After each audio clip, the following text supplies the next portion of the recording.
अस्सलाम वालेकुम नाज़रीन, उम्मीद करती हूँ कि आप सब खैरियत से होंगे। नाज़रीन, आज की इस वीडियो में हम आपको एक सवाल का जवाब देने वाले हैं। अक्सर लोगों का ये सवाल होता है कि अगर एक से ज़ायद गुस्ल इकट्ठे हो गए हों तो क्या हम एक ही गुस्ल करें या अलग अलग हर एक काम के लिए गुस्ल किया जाए।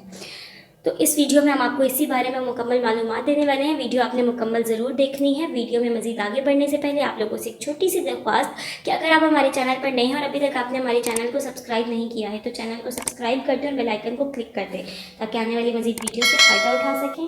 और अगर आपको हमारी वीडियोज़ अच्छी लगती हैं तो वीडियो को लाइक कीजिए, शेयर कीजिए और अपनी राय का इज़हार कमेंट्स में ज़रूर कीजिएगा।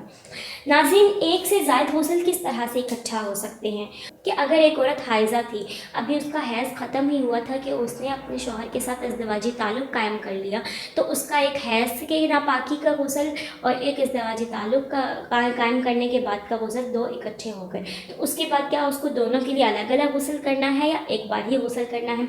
इस तरह से मुख्तलिफ़ सूरतें बन सकती हैं कि एक से ज़ायद गुस्ल इकट्ठे हो सकते हैं। तो उस सूरत में आपको क्या करना है, इसी बारे में हमने आपको बताना है। नाज़रीन, उस सूरत में ज़रूरी नहीं कि आप अलग अलग गुस्ल करें।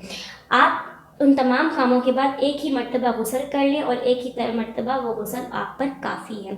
एक बार गुस्ल करके ख़ुद को पाक कर लिया जाए तो वो गुस्ल ही उन तमाम कामों पर काफ़ी है। आपको तमाम नापाकी से निजात मिल जाएगी।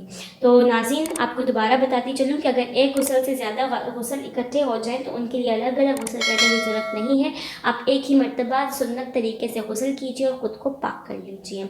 जी तो नाज़रीन, ये थी हमारी आज की वीडियो। उम्मीद है वीडियो अच्छी लगी होगी। वीडियो अच्छी लगी है तो वीडियो को लाइक कीजिए, शेयर कीजिए और अपनी राय का इज़हार कमेंट्स में ज़रूर कीजिएगा। ख्याल रखिएगा। आपसे मुलाकात होती है अपनी अगली वीडियो के साथ। तब तक के लिए खुदा हाफिज़।